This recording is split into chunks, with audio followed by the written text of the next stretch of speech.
Goeiemôre gemeente. Ek hoop dat dit goed gaan met almal. En dit is vir my 'n voorreg om vanoggend se erediens waar te neem.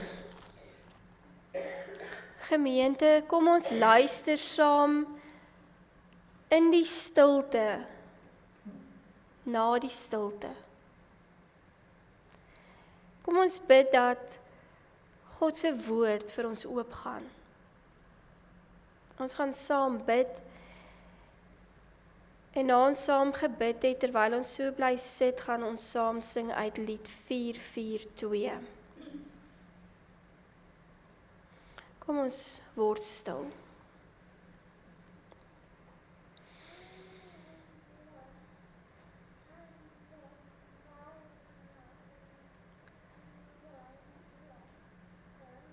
Ewige, almagtige Hemelvader,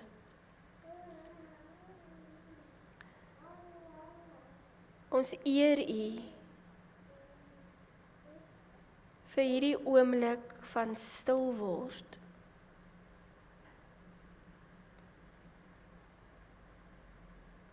Dis ons gebed vanoggend, Vader, dat U die geraas in ons harte, die gejaag in ons binneste, sal kom stil maak.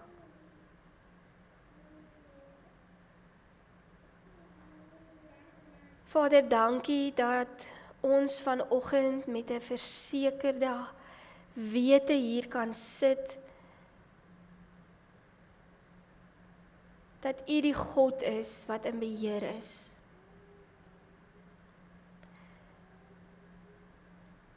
Dat U die God is wat ons by ons naam geroep het en wat ons ken. Dankie dat ons vanoggend kan weet, U is die lewende God.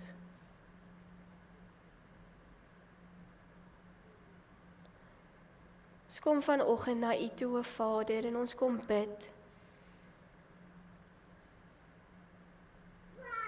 Ons bid vir onsself. Ons bid vir ons gemeente. Ons bid vir die kerk oor die wêreld.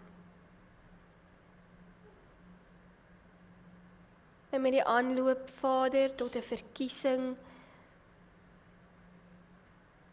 bid ons vir ons land.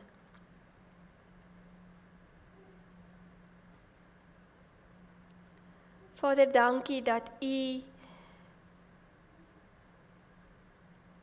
alles in die holte van U hand hou.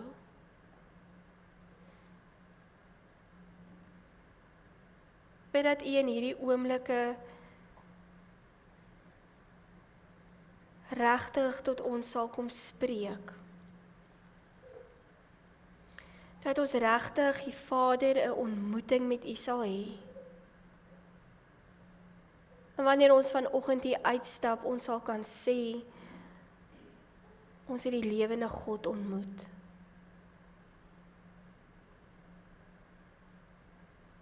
Laat dit wees. Laat dit so wees, o Vader, dat ons U sal hoor.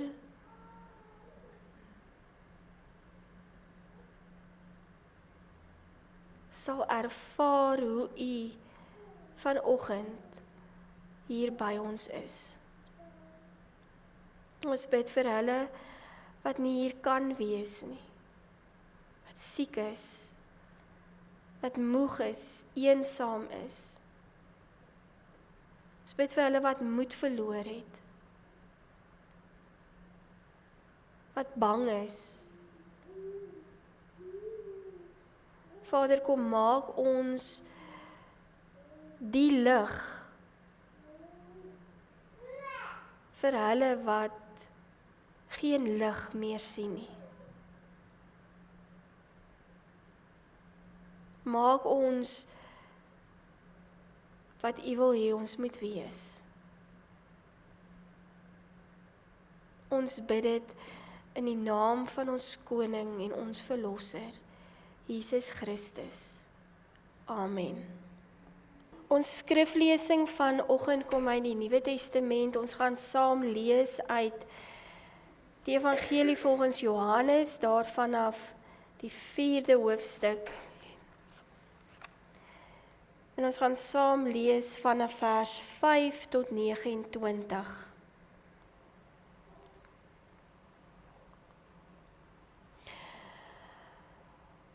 Hy kom toe by 'n stad van Samaria wat Sigar genoem word, naby die stuk grond wat Jakob aan sy seun Josef gegee het.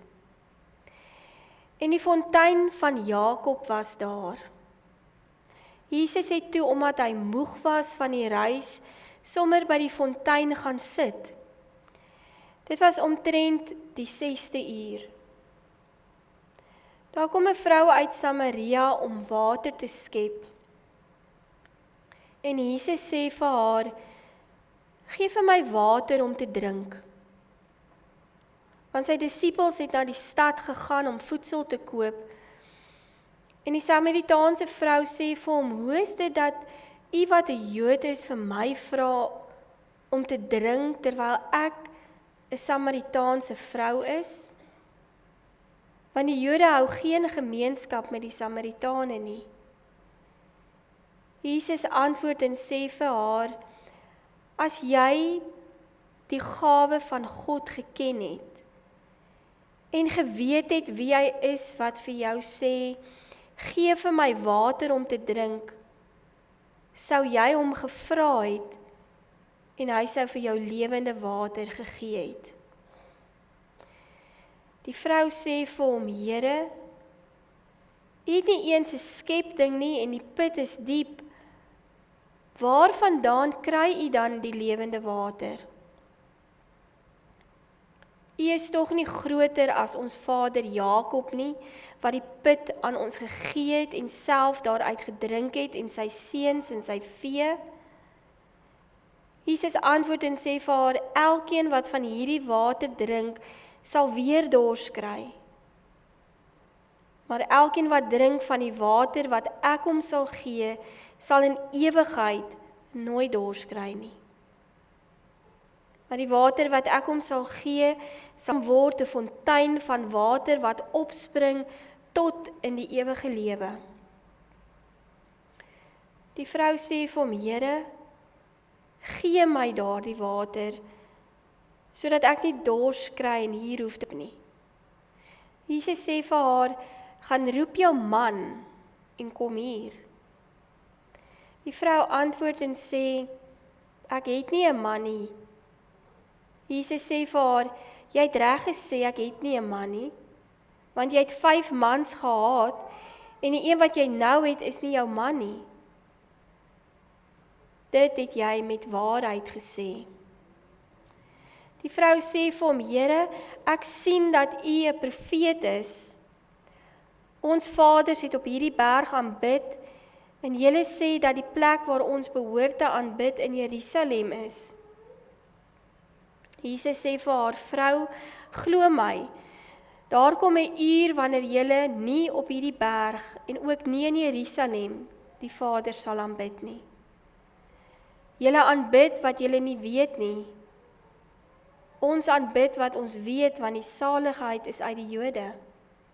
Maar daar kom 'n uur en dit is nou, wanneer die ware aanbidders die Vader in gees en waarheid sal aanbid, want die Vader soek ook mense wat hom so aanbid.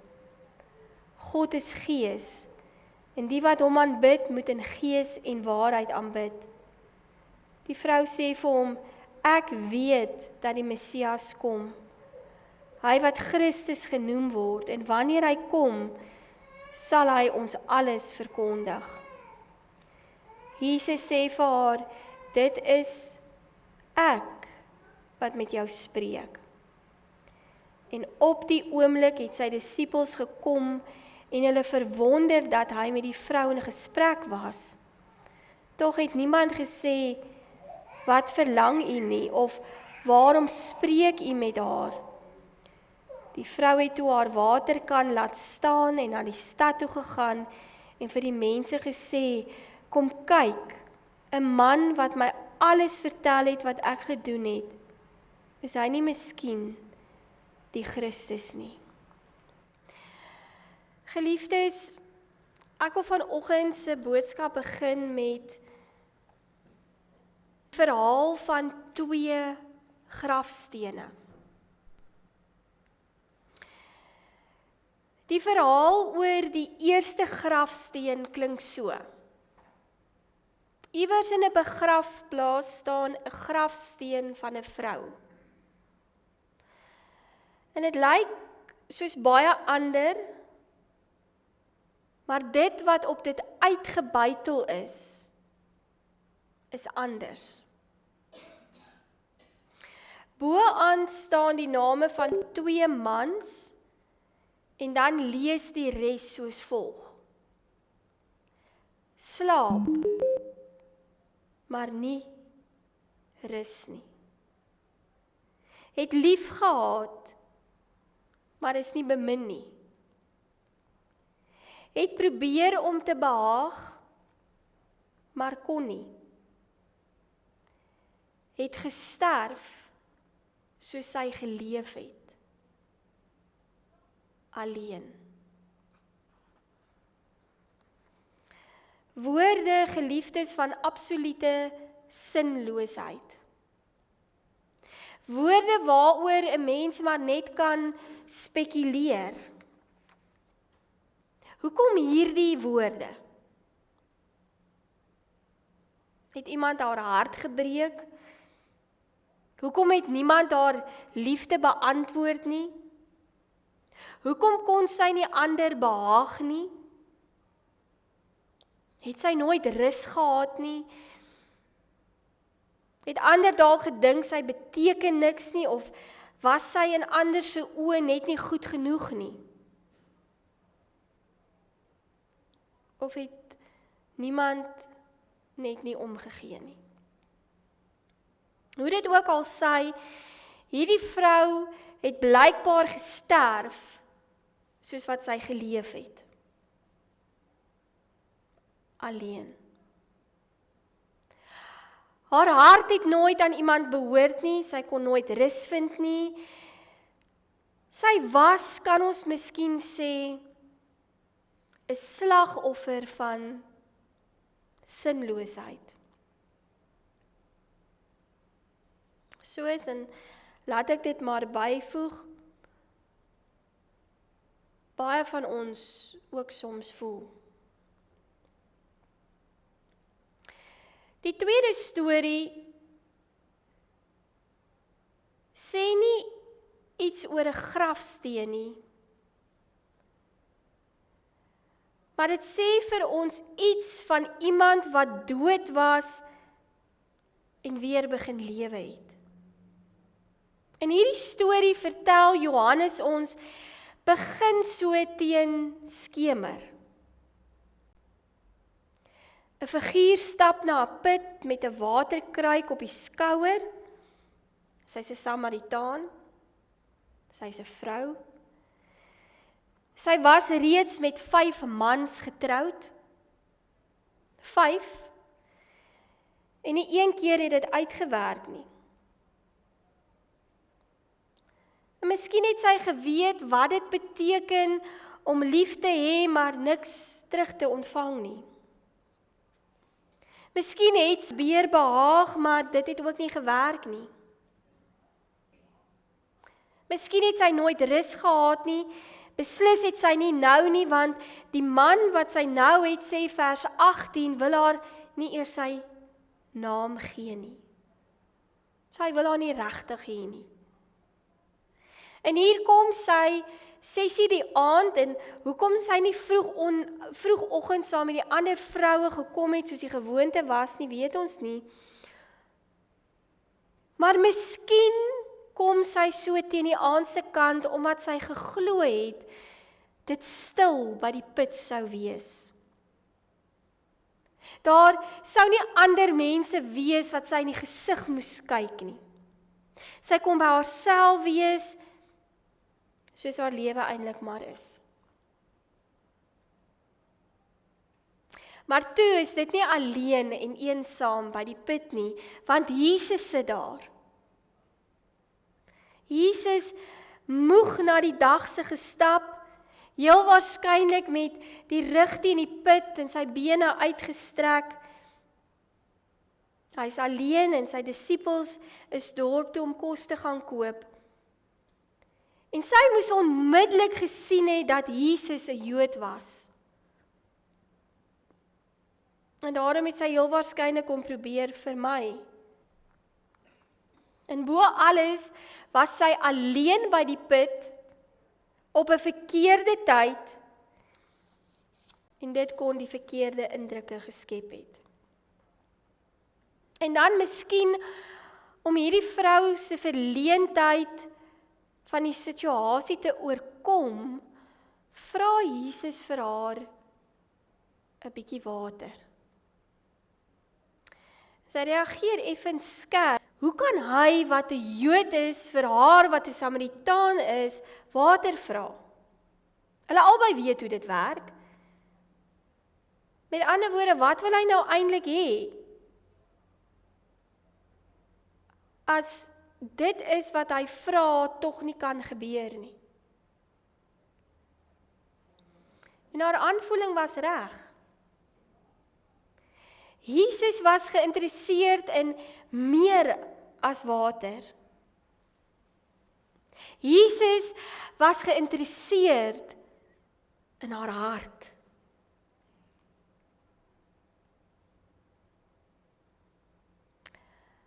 En toe praat hulle. En waaroor praat hulle? Jesus vertel haar van water wat nie net die dors les nie, maar die dors van 'n sinlose siel les. En dit maak haar nuuskierig. En wat meer is, sy wil dit graag hê. En sy vra vir Jesus, maar wil hy nie vir haar daarvan gee nie?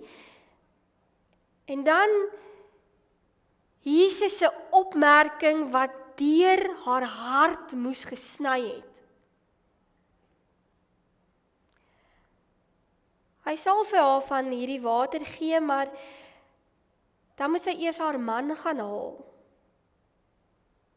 Want dan kan hulle sommer albei van die water kry. Gemeente, die vrou se hart moes seker tot in haar skoene gesak het. Hier was 'n Jood wat nie omgegee het dat sy 'n Samaritaan was nie. Hier was 'n man wat nie op haar as vrou neergesien het nie. Hier was die naaste iets wat sy nog ooit aan sagmoedigheid en belangstelling gesien het.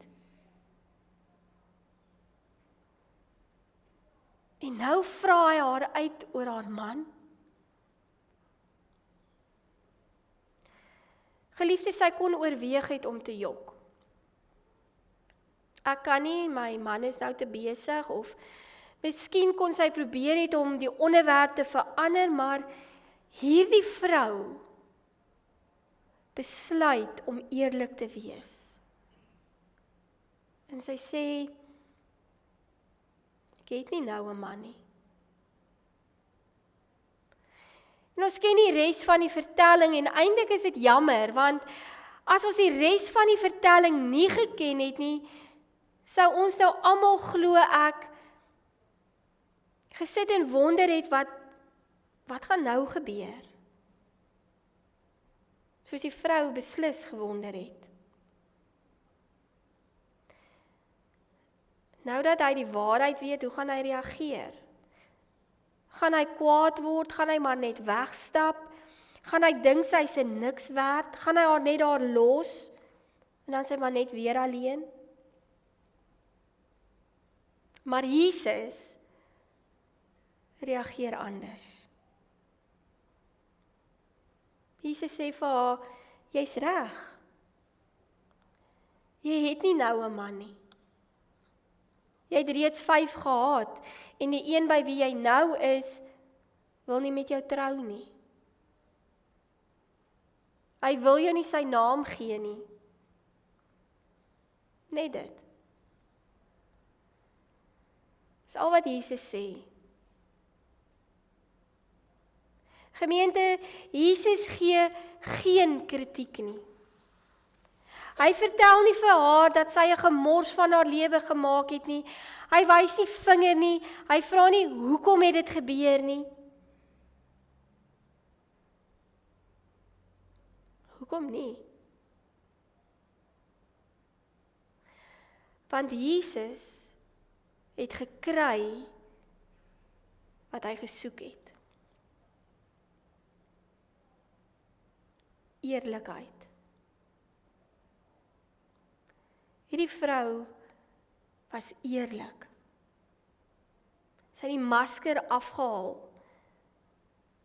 Sy het opgehou om voor te gee dit wat sy nie is nie. En hoe reageer sy? Ek kan sien, meneer, dat daar iets anders aan jou is. Dit lyk vir my of jy 'n profeet is. Kan ek jou daarom 'n vraag vra? Waar is God? My mense sê hy is op 'n berg. U mense sê hy is in Jerusalem en dit maak my de mekaar en ek weet nie waar hy is nie. En hoe antwoord Jesus? Ek is die Messias. God is hier by jou. En jy is nou by God. Jy hoef nie meer te wonder of te soek nie. God praat nou en hier met jou. En hoe reageer sy? Sy spring as te ware op en haas haar na die dorp om ander, wie sy heel waarskynlik die hele tyd probeer vermy het, te gaan vertel wat sy die Messias ontmoet het.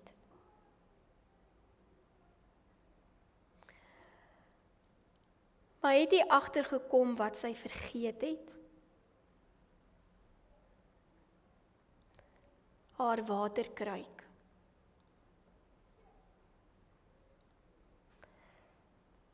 Haar begrafplaas. Sy het haar waterkruik daar begrawe. Hoekom? Die kruik wat haar skouers laat insak het van gewig, dra sy nie meer nie. Dit wat 'n las was, het sy agtergelaat. En skielik het die skande van haar liefdesverhoudings verdwyn. Skielik word die onbelangrikheid van haar lewe ingesluk deur die betekenis van die oomblik. God is hier. God het gekom en bo alles, God gee om vir my. En dis waarom sy haar waterkruik daar begrawe het. Daardie water was nie meer nodig nie. Sy het nou lewende water gehad om te drink. En ek weet, broers en susters, aan party mense sal hierdie storie van die 2 grafstene nie veel doen nie. Want ons het meer vriende as wat ons kan besoek. En meer mense wat ons kan help en ons het ook meer take as wat ons kan afhandel. En as dit so is, wees dankbaar. Maar sommiges van ons is anders. Al is dit net sekere tye of net sekere oomblikke. Soms voel dit dat hierdie eerste grafsteen net sowel ons in kon wees. Ons weet hoekom die Samaritaanse vrou mense vermy het. Dalk het ons ook al probeer om mense te behaag, maar dit was nie goed genoeg nie. Dalk het ons ook al met liefde gedien en gegee, maar gevoel ons ontvang niks terug nie. En dalk het ons ook al gewonder, waar is God in hierdie wêreld?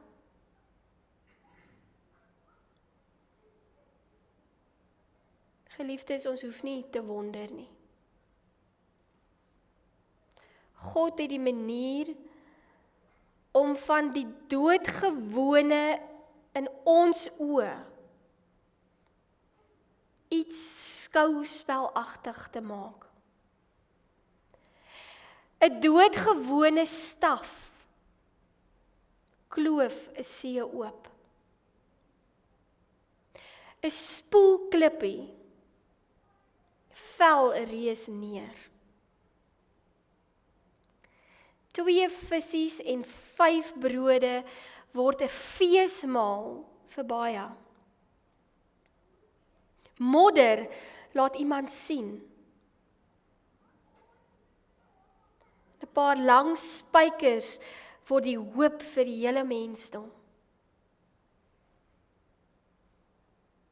En vanoggend 'n verstote en alleen vrou word 'n sendeling. Hoe het dit gebeur? Sy was soekend en sy het gevind. Sy was eerlik en God het haar raak gesien. Sy was bereid om sekere dinge agter te laat. En sy was bereid om met haar lewe te gaan verkondig dat God lewe. En dis my vraag aan u vanoggend. Soek ons nog na God in ons lewens? Is ons eerlik met God in ons lewens? Is ons bereid om dit agter te laat wat hy ons wys, ons nie meer nodig het nie?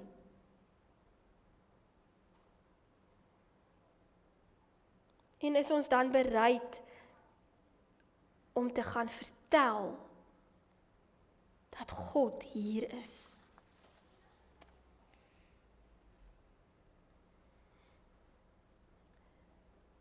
Gemeente, ons het elkeen 'n waterkruik.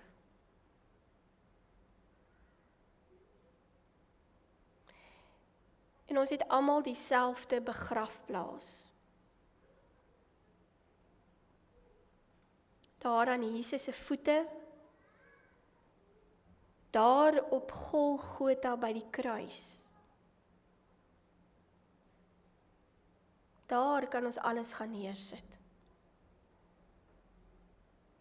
En begin lewe.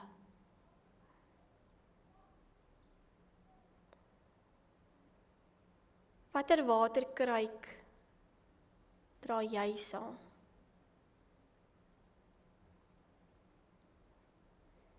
Het dit nie dalk tyd geword om dit soos die Samaritaanse vrou by Jesus se voete te los nie?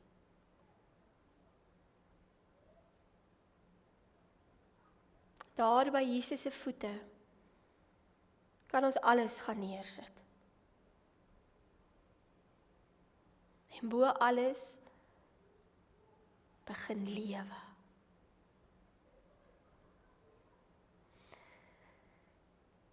Smag ons werklik daarna?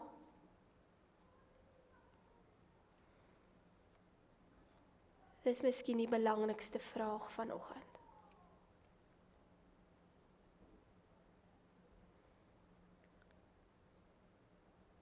Smag ons werklik daarna? Amen. Kom ons bid saam.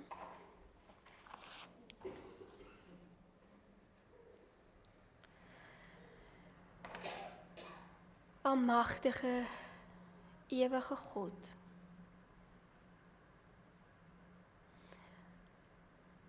Vader, soos die Samaritaanse vrou, wil ons ook vanoggend, Here, ons waterkruike by u voete kom neerlê. Vader, dit wat ons moeg maak, bang maak, skaam maak, moedeloos maak, hopeloos maak. Vader, ons kom sit dit by u voete neer. Kom maak ons vry, o Vader, van hierdie waterkruike wat ons so met ons saam sleep.